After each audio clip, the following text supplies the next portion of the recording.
want to, feel like I know what I'm doing. We have all of this technology, costs lots of money, and use it. And also, oh, by the way, we're going to have a class debate today. Marie already did her debate, so we're going to do another class debate with a student who can't come in, who is apparently sick. So we need Zoom because that person is going to be debating me at home. So I have to put this on here. Now we have to do shorter than this. So again, thank you very, very much. If I come across as kind of nervous and upset, it's because I don't want to waste time.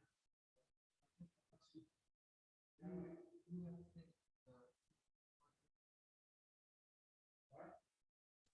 I sent you the wrong file.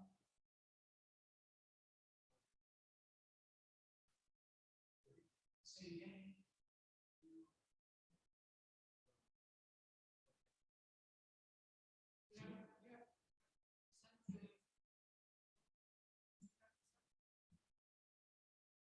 Well, I sent you the link. I sent a link to everybody else. Did you open it? No, I don't think so. That was the. I think she should be okay. Did she contact? Because she can always call. Yeah. What do you think I have to do then?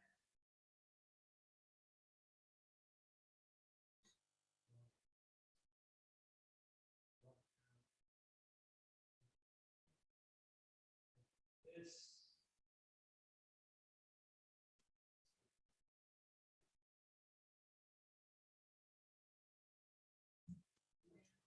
I have to do, I have to send it again. Yeah.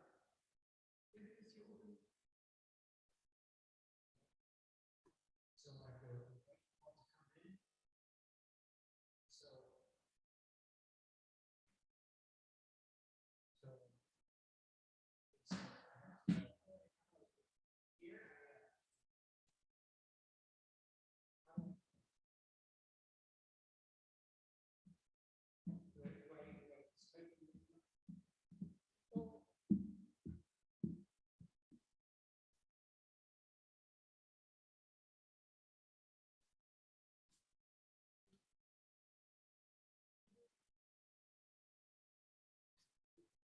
Something speaks for you.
Yeah.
very familiar with Zoom, in my computer here that I have in my backpack, I always bring my laptop with me just in case. It has Google Chrome, which does automatic translation to English, which is really kind of convenient, right? So I don't see this in Korean language when I'm teaching from my office. But okay, so to go back to what I was saying earlier, it's been a theme throughout the semester that the book is the textbook that we're using presents the information about the European Union on the eve of a once-in-a-century global emergency, the global pandemic. And the book is describing the European Union on the eve of this big event. And so over the last, it's 18 months, because he mentions in the book, the author, Olson, of the chapter, he makes a couple references to COVID-19. And you can tell he's making these references in March, April 2000. And then he doesn't really say anything more aside from mentioning COVID-19 twice. So, and then the book went to the publisher, and the book was published and mailed, bought, and distributed to people like me. And since the book was sent to be published, to be printed, so much has happened in the European Union that it's truly amazing. And that is, I guess, a perfect time to be a political science professor or a social science researcher like you, to see how the European Union has changed so much, or is changing so quickly, to meet this once in a century, if that, once in a century global emergency, global health emergency. I did read some other books that were published last year with COVID-19, and there were other pandemics that emerged. I think cholera is a disease that first emerged in the 1840s. It was first noticed, and it's been terrible, but it's been addressed. The Spanish flu in 1920 had a big, tremendous impact, but this was before people understood what a virus was. So, and the European Union has been responding to this big challenge happening after the United Kingdom voted to leave the European Union, and then did finally leave in January of 2020, on January 31st, 2020, just a month before the pandemic began. And the European Union was already dealing with that crisis, the Brexit crisis, something most people, not all, but most people were not expecting to happen when it was coming to a vote as a result of a promise by the British Conservative Party leader, David Cameron. He did really well in the election for the British Parliament in 2015, summertime, and he promised the people of Britain that if they voted for him and the Conservative Party, that he would have a referendum. So he did really, really well. The Conservative Party did really, really well. So he went through with his promise to have a referendum. But people like me were doubting that the British would really leave the European Union. And then they voted to leave, and we still could not believe that they were going to actually leave. And this continued, this debate, the discussion continued through 2016, 2017, the negotiations, the bargaining, the conflict, 2018, 2019. Boris Johnson wins election in 2019, promising to get Brexit done. He wins big election victory, and then promises to get Britain out of the European Union, which happens by the end of January of last year, of 2020. And then the pandemic hit. And how did the European Union respond? The European Union has responded in amazing ways. This pandemic happening so soon after the Brexit shock come together with the shock of Brexit to push the leadership of the European Union to go even further with more, deeper, much deeper European integration. And that is a theme when you take classes in European Union and you read the textbooks, like the Olson book or the other books, because I've been teaching European Union for a while. When you read these different textbooks, they often describe how crisis is important for developing the European Union. And a crisis means the European Union could be in danger. So what's the response? Do you unwind and separate European integration, or do you respond to the crisis with even more integration? And that has been the theme that the European Union, in facing global crises, good and bad crises, like the end of the Cold War, the end of communism in the Soviet Union and Eastern Europe, together at the same time with war in Yugoslavia, in the center of Europe, which is today Serbia, Croatia, Macedonia, Bosnia, Kosovo. I taught in the American University in Bulgaria for 15 years, and my office was very close to the border with Macedonia. War in Europe, in the center of Europe. European Union is supposed to bring peace to Europe, and the European Union appears to fail. It fails in preventing war. In the heart of Europe, remember, horrible fighting happened in that same place, in what is then Yugoslavia. World War II saw estimates 10% of the population, 10% of the population of what is Yugoslavia died in the Second World War. 10% died in the First World War in 1914 to 1918. World War I began with the spark in Sarajevo in Bosnia in 1914, when the crown prince of the Austro-Hungarian Empire, the next emperor, was assassinated by a Serb nationalist. A Serb nationalist killed him, triggering these events.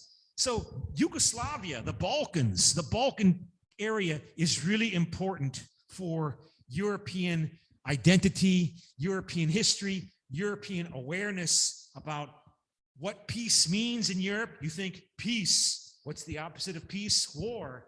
When I think of war, I think of World War I and World War II, and I think of World War I beginning in the Balkans. And in 1990, the European Union, or the European community at the time, is not able to stop war from emerging again in the Balkans. And and this was a crisis. And by the way, it was not a surprise. It was not a shock that there was violence and conflict in Yugoslavia. I saw one professor came to the American University in Bulgaria, a Bulgarian man who speaks English, doing research at the CIA and State Department headquarters in the United States in Washington. The CIA, the Central Intelligence Agency, was predicting since the 1960s, when I was born, that when Tito, Josip Broz Tito, the communist leader of Yugoslavia, dies, there was probably going to be more conflict, and because these people do not like each other. Generally speaking, not everybody, Serbs, Croats, Bosnian Muslims, Kosovo Albanians, they don't like each other. And they were held together by Tito's fist. The communist system under Josip Broz Tito, the World War II partisan communist leader, fighting the fascist forces, the Italians and the Germans and the Bulgarians and the other groups that occupied Yugoslavia. So the point is, this was a war that people were saying, this is going to come. This is happening. Tito dies in 1980. In 1980, and Yugoslavia becomes more and more conflictual. More and more hostility is emerging among the political actors and leaders in Yugoslavia after Tito dies in 1980. It was not a surprise. And still, the European Union could not prevent war in the heart of Europe, a crisis. And so how did the European Union respond? Well, it became the European Union. The Maastricht Treaty, the Treaty of Maastricht, was signed in Maastricht, in the city in Netherlands, and came into effect in 1993, partly in response to, largely in response to, the end of communism in Yugoslavia, the escalating conflict in Yugoslavia, the end of communism in the Soviet Union. So the European community becomes the European Union, is their response to that crisis. So they accelerate change. They move forward with more integration. And that has always been true. That has always been true, but it has never been so obviously true and so fast as we see today with the pandemic. As I told you, now the European Union is issuing Eurobonds, hundreds of billions of dollars of Eurobonds, when they said a year ago, no way. They even say it in your textbook, that the Germans refused to take on, to allow the European Union to take on European debt. It's in your book. I know. I wrote it down. That's wrong. That's done. They are giving more and more enforcement power to the European Commission. I mean, that's incredible. The European Commission has never had that power before, where they could say, you're not going to get 50 billion euros, Poland, unless you do what we tell you now. That's a first. So this is interesting. This is a test of a lot of claims that, how do you explain these outcomes? How do we explain this success? Well, there are theories, and I think any theory has to include this. This is taken from my book that my professor wrote. He died 25 years ago. And this is his daughter. She just retired. She's my age, from Washington State University. And this was published 20 years ago. And as we said in class many times, nationalism is the main challenge to peace in Europe. World War II was a nationalist conflict. And what did we see in World War II? Nationalism, nationalist conflicts between Ukrainians, Poles, Germans, French. And what kind of behavior did we see in those nationalist conflicts? Intense stereotyping. Conflict involving intense stereotyping and intense emotion that goes with stereotyping and nationalism. Nationalism, stereotyping, and emotion all go together. To kill, commit genocide, that's nationalism, nationalist conflicts. And World War II saw incredible, horrible death and destruction. In Poland, estimates are that up to 20% of the population of Poland died in the Second World War, either by being mass murdered by the Germans of the Jewish population, or from killing by soldiers and partisan warfare, in the chaos of Poles killing Ukrainians, and Ukrainians killing Germans, and Germans killing everybody. And that is the main challenge to peace in Europe. So this is a checklist for predicting predisposition of these countries, of the states in these regions, to behave nationalistically. And I think I have here, right, some discussion in the lesson plan. Remind you just what kind of behavior do we see in nationalistic conflicts? Um, in nationalistic conflicts, we see stereotyping. We see predispositions to engage in stereotyping. And stereotypes are simplifications of reality. If I see you as a threat, I don't see you as a complex, rich, dynamic, interesting person. I see you as an enemy. I see you as an evil enemy. Nationalism, stereotyping, they go together. And I have here a discussion I use in my other classes of the kind of stereotypes that emerge in the midst of nationalism. And so this I use in my foreign policy class, but since I brought up nationalism as a threat to peace in Europe, stereotypes. Stereotype is an oversimplified perceptual image of a target. The conditions under which people, including groups of people like countries, stereotype, you can predict when collective groups, like groups of people in big countries or individuals, when they will stereotype. Stereotyping is law-like in its occurrence under certain conditions. And stereotypes are simplifications of perceptions of reality. Particularly how I see you and me, how I see you. If I see you as a terrible threat, I will see you in a simplistic way in order to deal with you as aggressively or assertively as necessary.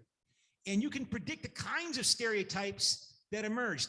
This was the stereotype that prevailed in Germany under Hitler to explain why Hitler believed, and the Germans who supported him believed, that they actually had the policy choice, that they had the feasible option to try and succeed in conquering the world. How could Berlin, under Hitler and the National Socialist Party, actually attempt to conquer the world? How could they believe that they could do that? It sounds ridiculous. How can Germany conquer the world? This is the answer. It doesn't matter how big China and Soviet Union and United States and the British Empire and France, it doesn't matter how big they are. They are so weak.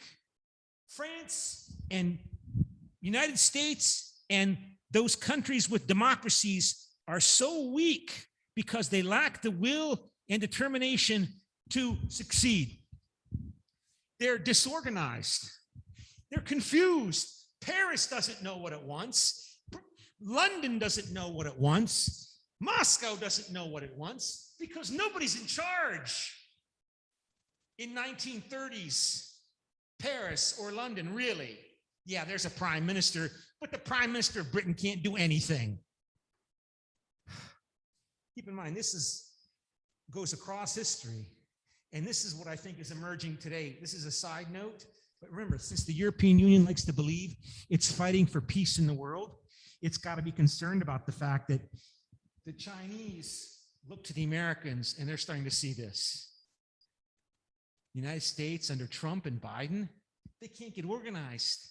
Biden is talking about climate change. He's going to go to the G20 meeting in Rome and then to the Conference of Parties 26 meeting of the Kyoto Global Climate Conference in Glasgow, Scotland, and he's promising to do things, and the Americans won't be able to do it with the Republican Party in power or resisting everything he's doing. They're completely unable to organize themselves politically. We, under the Führer, under the Nationalist Socialists, we have succeeded in organizing ourselves. Nobody's really in charge. Nobody has a strategy or a plan in terms of making the foreign policy for that country. Everything is done through interest group pressures, conflicting demands, pushing the prime minister or president of France or the communist dictator of the Soviet Union in this way or that way, in comparison to Germany under der Führer, right? They're disorganized to the point of confusion. They can't organize themselves. They lack the will and determination to do what needs to be done, which we in Germany have. And we have demonstrated it. We're under Hitler. They claim they solved the Great Depression problems. They gave jobs to all the Germans that had lost their jobs during the Great Depression. They were growing at high economic growth rates. Look at France. You know how many governments France had from 1919 to 1940 when the Germans finally invaded? In 1919 to 1940, France had 40 different governments, 40 different parliamentary coalitions to form a government. This is happening when they're trying to recover from World War I. Then the Great Depression happens. French workers are losing their jobs. And these politicians in Paris are stabbing each other in the back to be, I'm Prime Minister. Somebody stabbing in the back. No, I'm Prime Minister. Meanwhile, French workers are not able to feed their families because they don't have a job.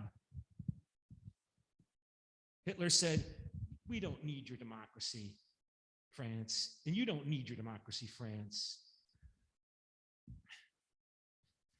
They lack the will and determination to resist us, and we have the will to do what needs to be done, and we can do it. And those fellow Germans who don't see Paris and London and Moscow in the same way, well, they become degenerate and weak also. They're part of the sickness that's infected Europe due to Bolshevism and Jews and Marxists and intellectuals, everything that the Nazis hated. Undermining the German will, which the National Socialists have established. So this is the degenerate stereotype. This is wrong. Remember, Germany lost World War II, right? This is the degenerate stereotype. And the concern we have is this emerging in Beijing now towards Washington? Is this the prevailing view emerging in Beijing regarding the United States? And there's trends, evidence in this direction.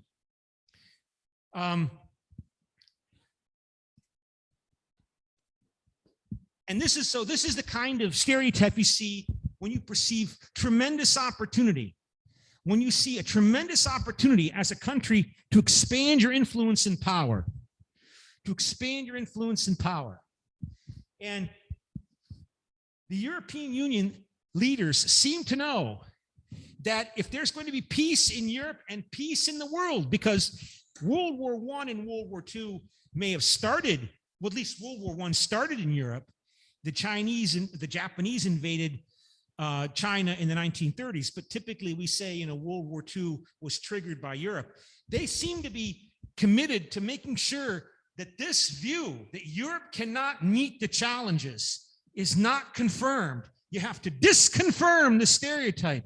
And the European leadership, they respond to crises by increasing European integration and appearing to show that this is not how we are, Washington. This is not how we are, Beijing. We are not weak and degenerate. What kind of stereotype do you see if you see a terrible threat? The kind of stereotype you see if you see as a terrible threat is the evil empire stereotype, the diabolical enemy stereotype. This is why I'm here and you're here right now, here in this classroom, and why I'm here. Because this is how the United States saw the Soviet Union. It's a diabolical enemy. It's the evil empire, as Ronald Reagan called the Soviet Union in 1983, after he was elected president. In the diabolical enemy stereotype, the motivation of the Soviet Union is simple. It's evil. It's like, this is wrong. These stereotypes are wrong. The stereotype that it's like the Soviet Union is Mordor. You like Lord of the Rings? Who likes Lord of the Rings, right? You know what Lord of the Rings is? You never watched the Lord of the Rings movies with Bilbo and Frodo and Gandalf? I mean, I read the Lord of the Rings when I was in school, and of course, when the first one came out in 1997, I immediately went to go see the film. But the motivation is simple: it's evil. It wants to conquer the world. The decisional locus, it's a monolithic entity. There's no politics in Mordor. There's no politics in Moscow. There's just the will of Sauron, the will of Stalin. Stalin sits in his Kremlin at night issuing orders, and his will is instantly translated into action by his slave empire of evil minions in this stereotype. There's no politics. Stalin doesn't have to worry about public opinion. Stalin doesn't have to placate and maneuver and make coalitions of different interest groups. No! There's no politics in the Soviet Union. And you're seeing the Americans begin to talk about Beijing in this way.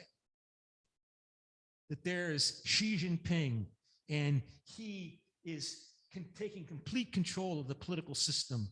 And he doesn't have to placate public opinion. He doesn't have competing demands placed upon him that he has to satisfy. It's highly rational.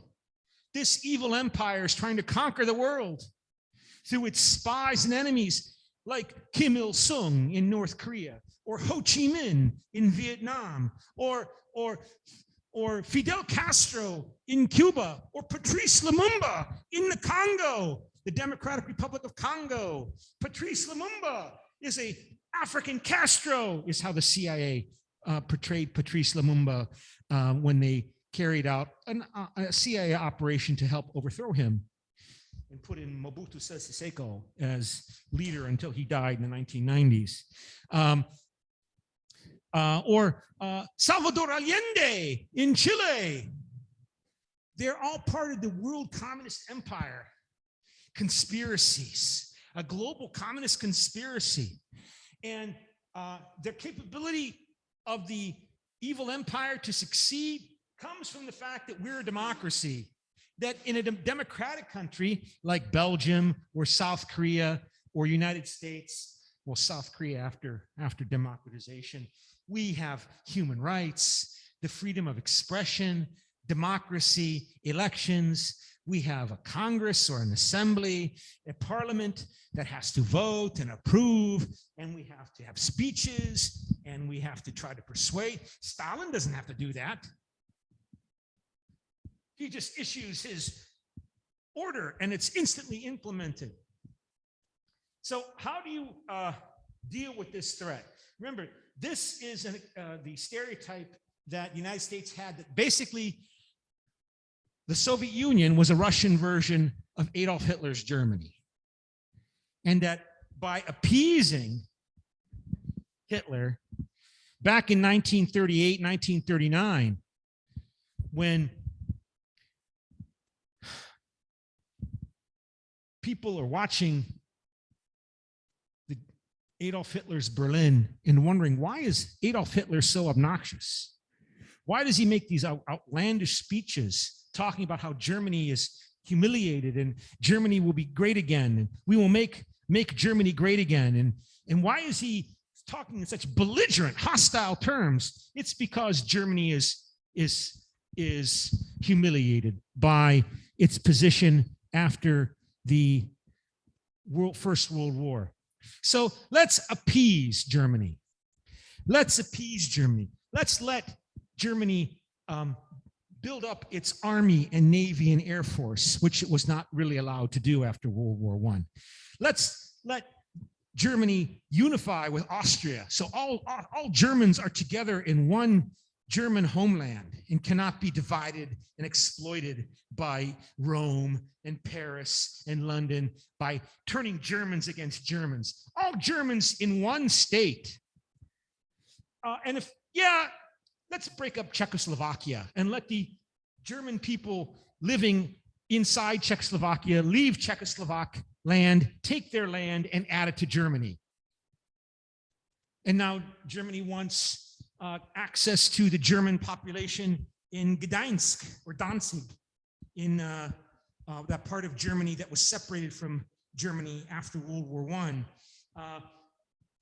Well, maybe he's asking for too much. But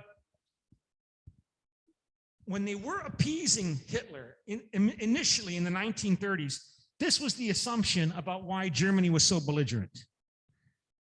That Hitler's Germany was belligerent not because it saw degeneracy, but because it saw a terrible threat by other countries that wanted to humiliate and make Germany a minor people, an actor, insignificant actor in Europe and the world after World War I. And Germany under Hitler was not going to tolerate that. So this was the assumption about appeasement. This is what is motivating Germany under the assumptions of the appeasement strategy. This is wrong. But this was the assumption of appeasement, that Germany is belligerent because it wants dignity. It wants to be one of the great nations of Europe again and treated like one. Sound familiar?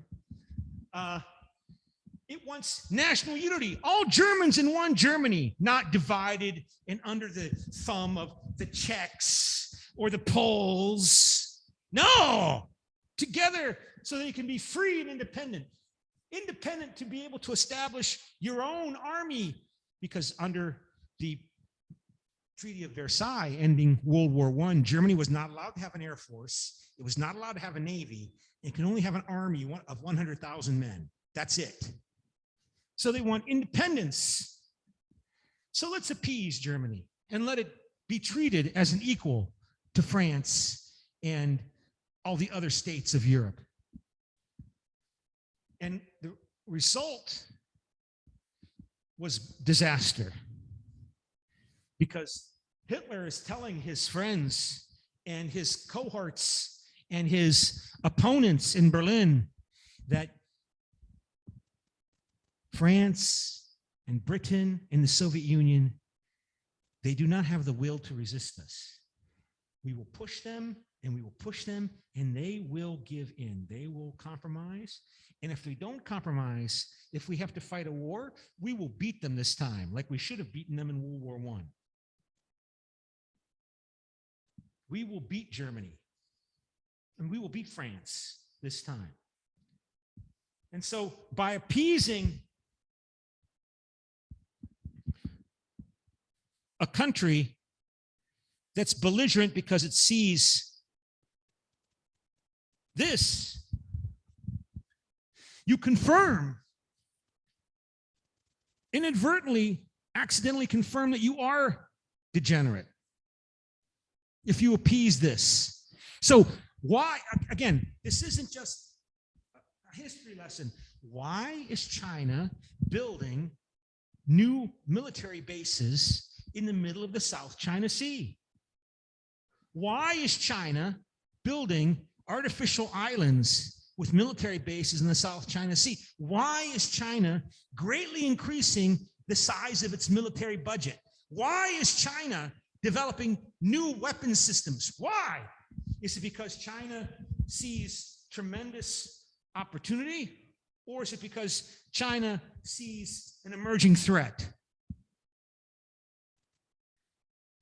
If you appease an actor like Hitler's Germany that sees Paris and London and Moscow and Washington like this, if you give it what it wants, you will make it even more aggressive. You never appease an aggressive country, because if you appease an aggressive country, you make it more aggressive because you give it what it wants. And people like Hitler are saying to his generals, I told you, you doubted me, you generals of the German military, you doubted me, and we pushed at Munich, at the Munich conference in 1938, 1939, to demand that we be allowed to take the German territory of Czech lands, Czechoslovakia, and add them to Germany. And the British and the French said, you better not do that, you better not do that. And we pushed, and finally they said, okay, you can do it, but don't do any more. And we know because the German generals told the winners after World War II, the generals who were put in jail told the Americans and the British, we were going to overthrow this guy. We knew that he's crazy, but he's really popular. The German people love him.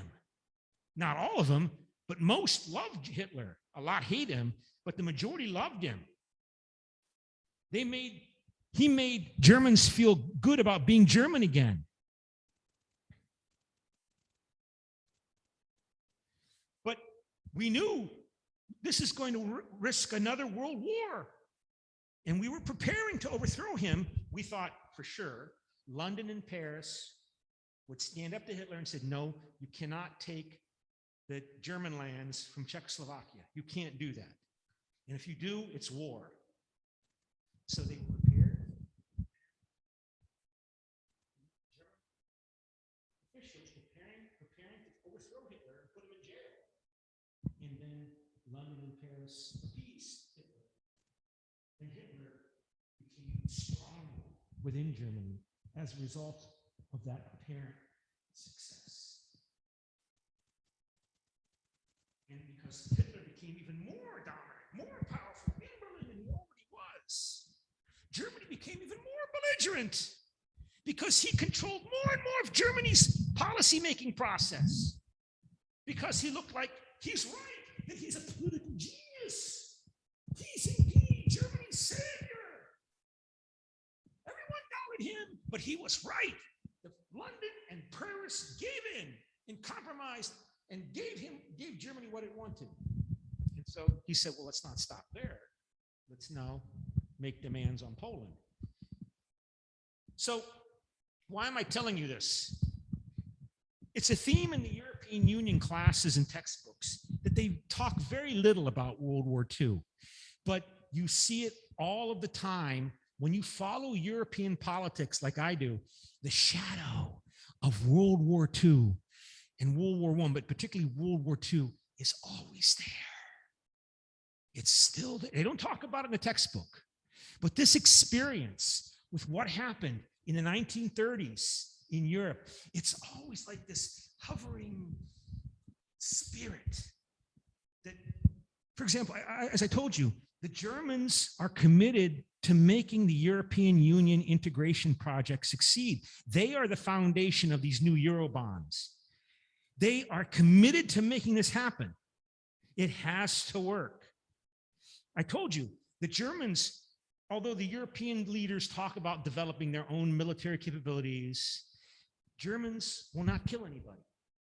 They will not allow the German military to kill anybody. The Americans asked the Germans, will you bomb Libya in 2011 to attack the forces of Muammar Gaddafi in Libya? No, they won't do it. The French did. Even the Danish Air Force bombed Libya in 2011. Denmark bombed Libya. Can you imagine that? The Germans said no, they won't kill anybody else. No more. They'll send peacekeeping forces. They sent peacekeeping forces to Afghanistan. They send peacekeeping forces, but they won't take out their guns and shoot somebody. They won't do it. They won't drop bombs. The French will, the British do, even the Danish do,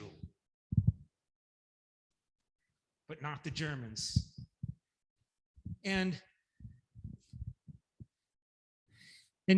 again, to go back to the point we made earlier, again, you're seeing it right now as Emmanuel Macron is running for president to be reelected president for France next year. He is, again, repeating that familiar French demand that we have to develop our own autonomous military capability separate from NATO. And the Germans say, no, because the Germans believe that European integration requires America, that the Polish people, the Polish government, for example, will only cooperate closely with Germany if there are American soldiers, US soldiers in Europe, particularly in Poland. They get along with the Germans now, but the Americans, the Germans are committed to this notion that after their experience of what they are perceived to have done during World War II, that East Europeans will only cooperate with Germany within the European Union and NATO if America is there, the United States. Because of I told you, 20% of the population died in Poland. 27 million Soviets died in World War II. Did you have any relatives, Marie, that fought in the war? Did you have any old relatives that were soldiers in the Soviet army? Yeah. You never heard anything, any stories? I mean, you can imagine how many soldiers must have been involved. What percent of the population? I think I read something like 94% of all Soviet men, or maybe it's just Russian men, on the age of 18 to 24 died during World War II. Just slaughtered. And the Germans did this, remember, the Germans. Yes? He was? Yeah, I mean, he probably had to be in the army, I think, right? Everybody had to serve in the Soviet military at some point. On the old system. But just to continue here, so the Americans believe that this is the opposite extreme, the evil empire. So what you do to make sure that you keep peace in Europe and the world, if you see this, you have to show it that you're not degenerate. You have to show this actor that sees you and me as degenerate. We have to show it that we're not degenerate. We don't appease it. What do? And the answer is, begins with a C, not appease, contain. Containment. Containment. That was the name of the American strategy. Why America fought in Korea, why America fought in Vietnam, why I'm here right now, why you are here right now. The Americans believed the Soviet Union was a Russian version of Nazi Germany. And wherever this evil empire carries out its evil plans to expand its global communist empire through its spies and agents and puppets like Kim Il-sung and Ho Chi Minh and Fidel Castro and Patrice Lumumba, wherever they attempt to expand, we stop them, we contain them, we prevent them from expanding. Because this is a regime that is making tremendous demands on its people, on the people of Germany under Hitler or the people of the Soviet Union under communism, right? This is a system which has this kind of control system in place. If I can find it. Do I have it another? I think I showed you this. Let me see if I can find it here on another file. This is, let me see. Yeah. This kind of actor, Germany under Hitler, this kind of actor, and again, this isn't just a history lesson. What kind of regime rules in China or is moving towards in China today? So this is the kind of political regime in place in Hitler's Germany in 1939. It's Germany under Hitler is a revolutionary society. Hitler is carrying out tremendous changes everywhere in all aspects of German policy, social policy, environmental policy, education policy. They even reformed the alphabet in Germany under Hitler. I mean, they changed everything. So this isn't a society where you can live without trouble by just obeying your typical normal habits of life, not being involved. You don't have a choice. You have to be involved. Normative habitual control is at the very bottom of this system. See, this is taken from, I think I talked about this in US foreign policy class. There are 4 ways by which countries and authorities within Belgium or United States or South Korea or Kyrgyzstan control their people, and we're always controlled. There are four elements that constitute the relationship on a very abstract level between the authorities and the people. We call that a regime. How am I controlled? How are you controlled? How are you controlled? There are four high abstract ways by which I, as the authorities, can control you, the people of Belgium, you, the people of South Korea, you, the people of the United States. Do what I want as the authorities, or else I will hurt you. I'll terrorize you. I'll kill you. Or kill somebody that you love, like what's going on in Myanmar right now, right? Reading stories, hearing stories in the news about how the Myanmar Tatmadaw military is going out and just arresting people and killing them. Terror! Terror! Terror! That's in trouble. They kill you, torture you first, then kill you. Do what I want. And I don't have my wallet here. Do what I want. And I will give you nice things. Do what I tell you. And I'll give you money. Utilitarian control. Obey. Be a good citizen as I decide. And better next year. When you live now, you get a nice car. Nice apartment. I'll get patrons. Utilitarian control. There's utilitarian economic control, and if you obey, get a nice haircut. Dress the right way. Don't pierce your nose.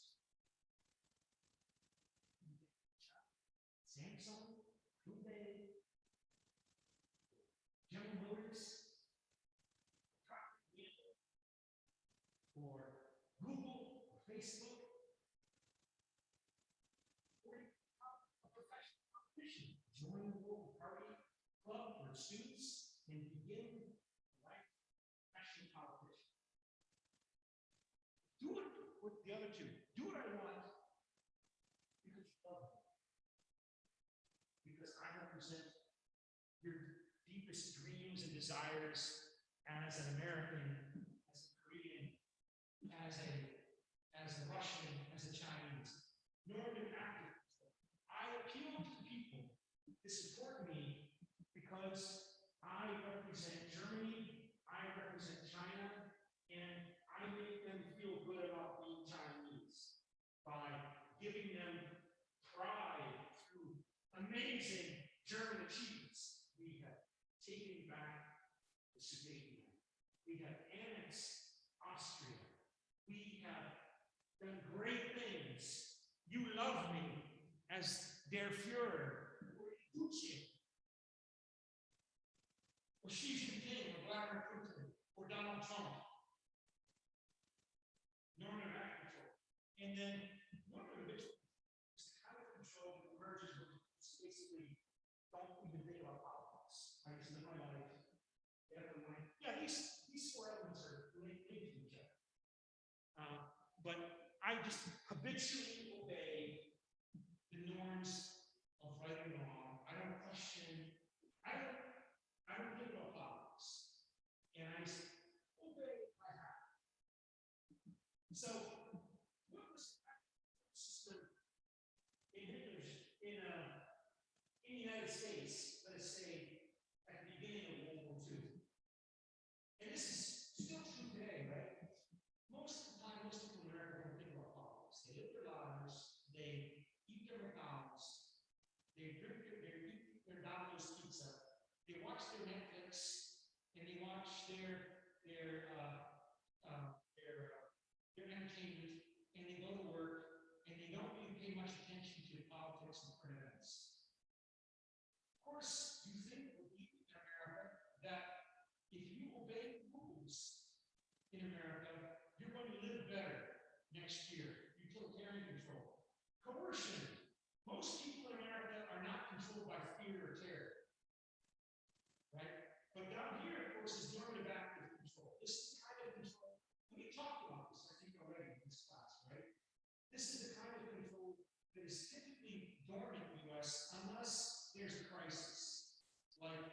United States attacked on September 11, 2001, the terrorist attacks on September 11, or the COVID-19 pandemic. But this is the control system in Germany. I told you this is a revolutionary regime, so you don't really know what you're supposed to do to avoid trouble in this country, in this regime. So this is at a sea level, tertiary level. Again, if you obey and do what you're told, you can live life. You can expect there will be plenty of improvement. But Germany under Hitler is loved by over 50% of the adult population of Germany. Because he's giving them imperial glory. He's making them feel good about being German, by standing for Germany, by spreading German influence, by achieving great things for Germany economically, technologically, and then uniting all Germans. And then it's really ugly symbol manipulation. It's really low life, kind of coarse, brutal appeals to German pride and hatred of Poles and Jews and French and everybody else who's not German. And so there's a large minority that hate this regime. And you control them from here. A large, but still a minority of people that hate this. So the point I'm trying to make is this regime needs to have imperial in its foreign affairs to stay in power, for these authorities to stay in power. They need to have glory by abusing home, abusing friends, expanding their influence in the world. So this was the assumption that the Soviet Union under Stalin was a Russian version of this. And so wherever the communists, now because they have nuclear weapons, so they're not going to be openly invading countries the way they invaded Poland, and invaded Norway, and then invaded France. No. Because we have nuclear weapons. So they're going to respond immediately. That's all right. Keep consuming, which without the communists. The Communist Party of Italy, the Communist Party of France, they're all responding. Even if they don't really know it, they really are. And so you have to contain them. Even far away from you. Could follow me on a map, could tell you where, on June 24, 1950, the day before the Korean War started.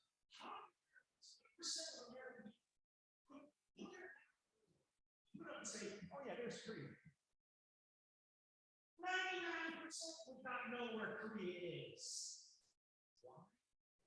Fight back the war in Korea, and later Vietnam, and later send the CIA all over the world, including Belgium and Italy and Africa and Latin America. Why? You have to contain them. You have to contain them wherever they attempt to expand. So I talked about this in this foreign policy class this semester, but I haven't talked about it so much here because there's too much about the European Union. But I want you to get excited about the European Union because, yeah, it's about business, it's about trade, it's about the euro, but it's ultimately about peace. And that means it's ultimately about preventing world wars. Why am I telling you this now? And why is it important for the European Union? Because the Americans believe today, in 2021, the dominant view is that yes, this was the Soviet Union. The Soviet Union was indeed the Russian version of Nazi Germany. We Americans won. We saved you. We saved you. We saved me. We saved the world. And because we think we won, they're using using that old experience of the Cold War, those old lessons, those, not even lessons, those prevailing to try to analyze Beijing today. Wow, it's Beijing building artificial military bases in the South China Sea. Why is Beijing increasing its military budget? Why is Beijing increasing its intelligence activities? Well, since we defeated the Russian version of Nazi Germany, we will assume that we have the same kind of problem with China today. In reality, this was the control system in the Soviet Union. This is the control system in the Soviet Union on the eve of the Second World War. Coercion, terror. Terror was the primary method by which the Communist Party and Stalin kept control over this multinational state, the Soviet Union, the whole Russian Empire. Utilitarianism. For the mass of the population, there's terrible suffering and famine. But if you're a bright, young, intelligent person like you, who can go to college, speak a foreign language, or even not, if you're smart, you have lots of opportunities to join the Communist Party, join the secret police. But for the mass of the population, this is a revolutionary situation. Soviet Union authorities are taking over people's farms, confiscating their land, confiscating their cows and pigs and chickens and their farm tools, and forcing them onto closing collective farms. It was a revolutionary regime that intensely manipulated symbols, but symbols of Marxism, Leninism, and communism. Symbols of Marxism, Leninism, and communism. Symbols that were to the illiterate peasants who are losing their farms, their land, and their pigs, and their cows, and their chickens, and forced on a collective farm. Not very much. And so we know how weak the system was when the Soviet Union was invaded by Germany. The Soviet army just collapsed in the first stage of the Second World War. It was ridiculous, even though it was much bigger than the German army. And then Stalin began to appeal directly to Russian patriotism. He changed the control system during World War II because he needed to in order to deal with this crisis. So he started talking about, well, if you're not going to fight for communism, fight for wk10b. Fight for Alexander. You remember Alexander, the great Russian military who defeated knights on the Battle of the Narva River? You remember that in Russians. You all know about Alexander, Saint Alexander. You all know about Wk10b. Fight for her if you're not going to fight for communism. Okay, I know that. But he probably destroyed the Soviet Union. This really is a Soviet version of Russia.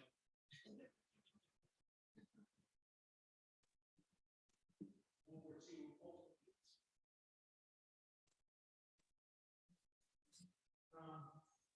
So that is the context for understanding policy making in the European Union. Oh my God. Smart guys after World War I. Oh my God, World War I.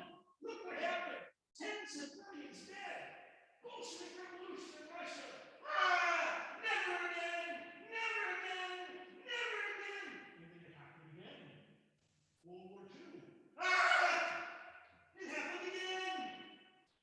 What are we going to do? We have to stop this! We have to stop this before we kill ourselves completely! Now we have nuclear weapons! What are we going to do? We got to do something! Council of Europe. Oh, that's too slow. This European Cold Steel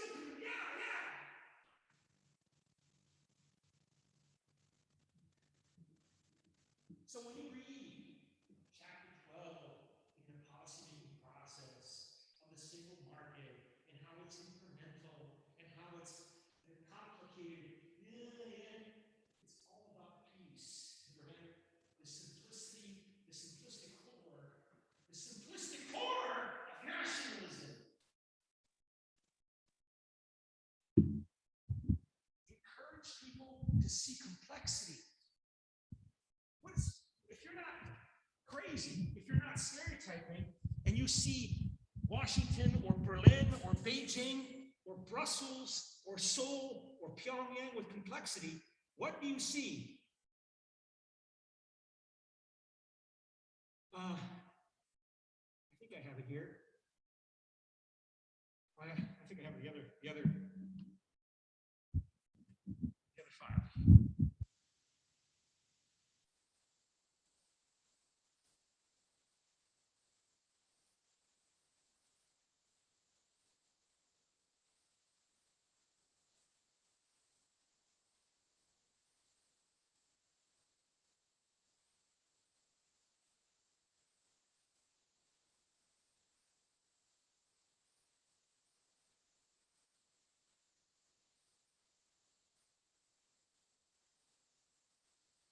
Or a degenerate state sees complexity in how they make policy in Beijing or Seoul or Pyongyang or Berlin or Washington. So somebody who sees complexity doesn't describe Beijing as evil, trying to dominate the world. Rather, they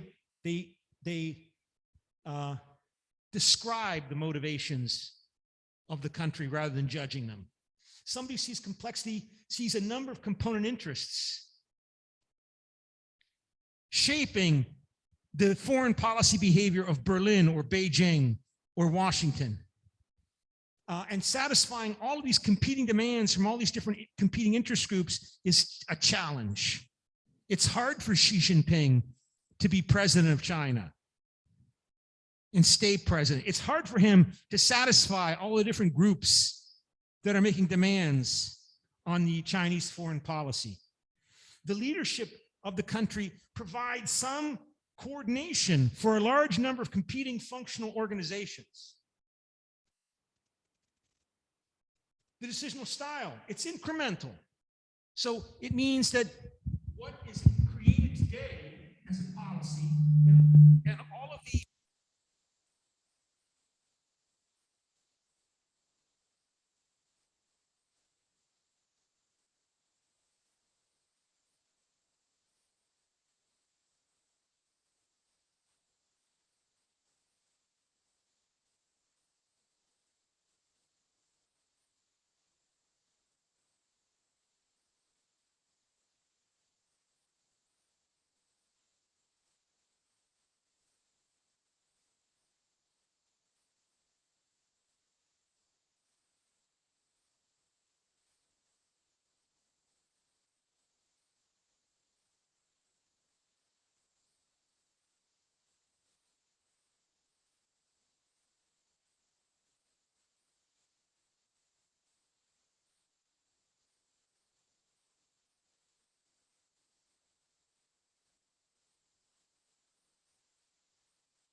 Oh, hello? EUJ, can you hear me? Okay, EUJ, you mean I have to use this mic? I forgot to use this mic. EUJ? Okay, so EUJ, let's do the debate. So turn on your video camera, EUJ. Okay. Okay, so, and the debate topic is name your pro. So you go first, EUJ. And so if you have a screen to share with us, you can share your screen. Oh, I don't have a screen to share. Okay, then you can go ahead and start, and we can begin our debate here. So I'm looking, I can't see your face yet. Start. Okay. Okay, EUJ. So please make your opening statement.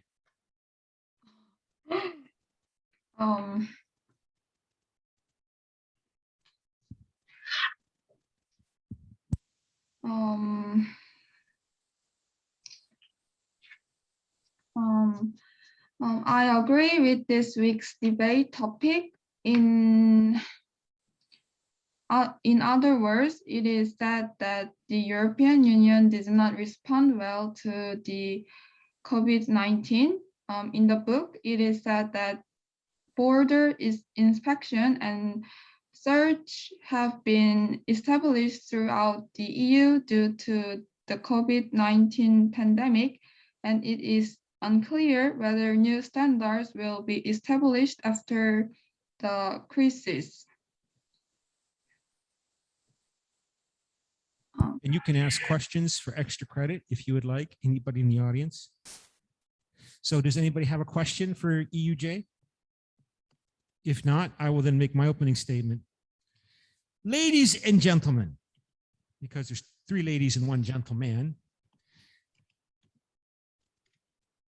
we've been talking all day today about the response to the pandemic. And 16, 17, 18 months ago, the world was a much darker place. Britain had just left the European Union, and who was the first to approve a new coronavirus 19, COVID-19 vaccine? The British. They approved the AstraZeneca vaccine in early December of 2019. I think it was 2019. No, 2020, sorry. In 2020. So less than a year ago. And then they began mass vaccination weeks before the European Union did. The British producer of vaccines, regulator of vaccines, the medical authority in Britain approved their vaccine weeks, I think 3 or 4 weeks before the European Union did. It took the European Union a month, I think a month, as I recall, to approve a vaccine. And remember, everybody's hoping, oh, what's going to happen? We're going to get sick. The world economy is going to end. Some crazy, crazy man's in power in the United States. Oh my God. Get a vaccine. The vaccines. Please, the vaccines will save us. Oh, please. And then the British got a vaccine a month before the rest of Europe. And Boris Johnson said, I told you it was a good idea to leave the European Union. We didn't have to wait for the Greeks or the Poles and the Maltese and the Belgians and the Italians to all agree that we're all going to use this vaccine and get it approved, because of course, if you want to have a European Union vaccine COVID-19 strategy, you need to talk to the 27 member states. And that's a lot of different member states, different cultures, different languages, and you all have to agree, if you're going to show European solidarity, that all 27 countries go together, all of them together, not like the British. And that means time. And the virus is spreading. And Ursula von der Leyen, the president of the European Commission, came under tremendous criticism that, oh, she failed. She was too slow. She didn't bargain and negotiate with AstraZeneca company and these other companies firmly enough.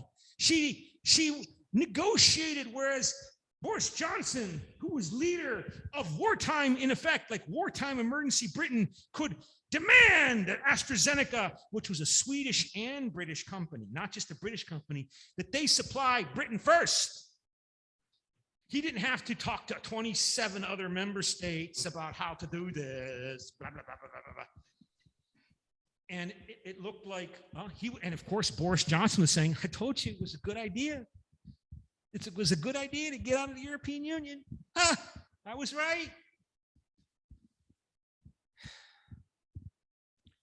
And now, a month ago, I think it was a month ago, it was announced that more people in Europe, as a percent of the population, are vaccinated than in the United States.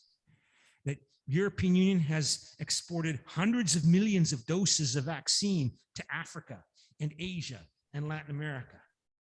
That this global effort involving global companies with factories in Belgium and United States and Canada and Britain and Sweden and Germany and Spain, that it required a cooperative approach among all of these different actors to come up with a European Union COVID-19 strategy. And now the European Union is claiming it is the leader because it cooperated, collaborated, and coordinated these different 27 member states with all of their different companies, with all of their different suppliers, to create this new vaccines with the latest technology to potentially vaccinate all of the human race, all 8 billion human beings.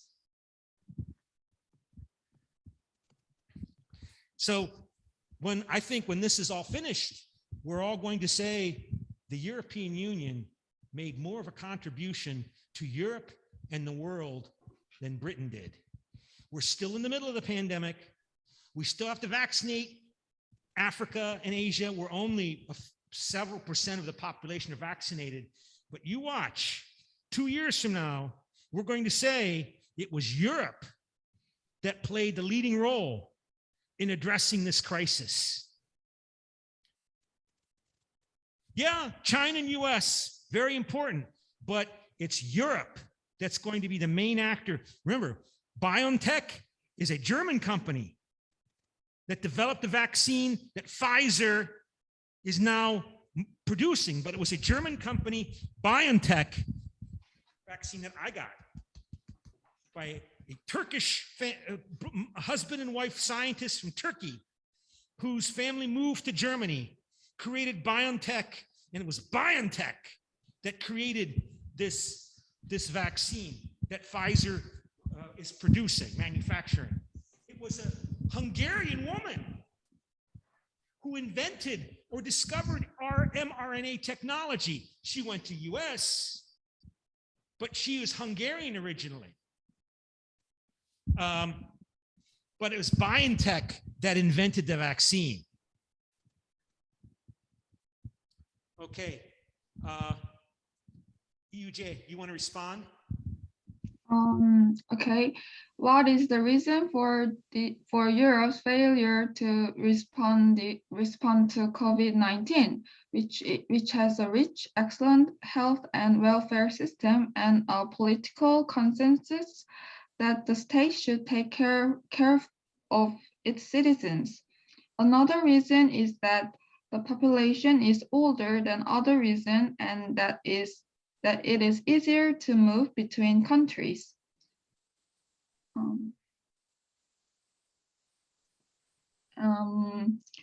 With the prolonged COVID-19 crisis, the EU of the European Union is said to have failed in both quarantine and vaccine policies. In Europe, after taking the first blocked measure in March last year to prevent the spread of COVID-19, it rapidly lifted and tightened for a year, but eventually failed to prevent the third epidemic. European citizens who are tired of the long-term blockade are increasingly dissatisfied with politics and now even shaking the political landscape. In particular, complaints about the EU system are growing as member states find their own way to survive due to disruptions in vaccine supply and demand. And the EU states as one Europe seems to be shaking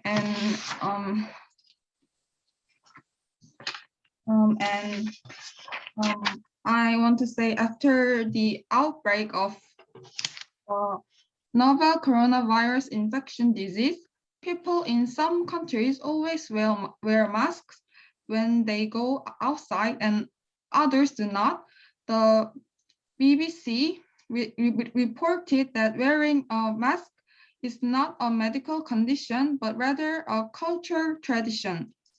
In some parts of Asia, everyone basically wears masks. In Korea, China, Hong Kong, Japan, Thailand, and Taiwan. If you do not wear a mask, you will be shunned from shops or public buildings.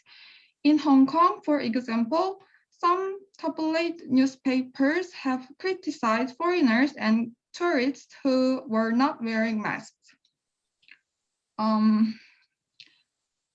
These countries are urged by the government to wear masks, and in Wuhan, China, they are arrested if they do not wear masks. Most citizens of major cities in Indonesia and the Philippines began to wear masks to protect themselves. However, in many parts of the world, such as the UK, the United States, Sydney, and Singapore, it is much more natural to wear bare-faced. Singapore has urged the public not to wear masks to ensure proper supply to healthcare workers, and most people do not wear masks. In the West, where wearing masks is not common, people wearing masks are shunned or even attacked. They sometimes come up to Asian, are mistaken for patient or wearing masks, caught and mock them. And wearing a mask is not a medical advice, but rather a product of recent experiences in historical infectious disease and cultural norms. However, as the spread of this epidemic increases and evidence and research progress, our behavior may change again.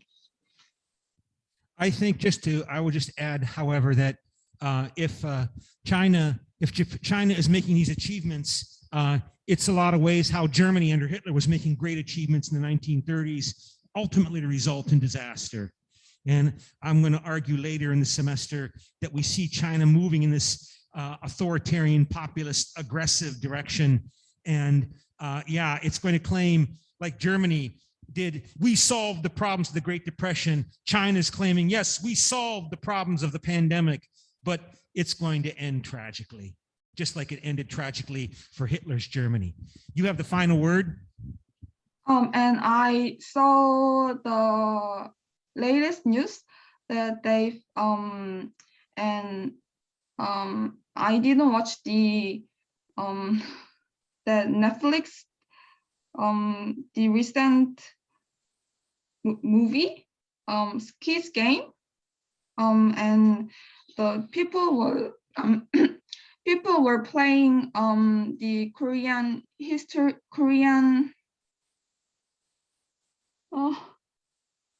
sorry, Professor, I will do it fast.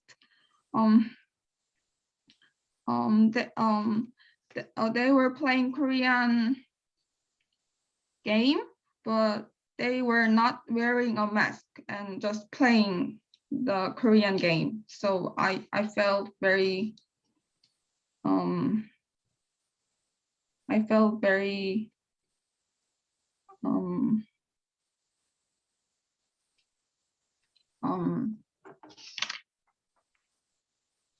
not good. Thank you.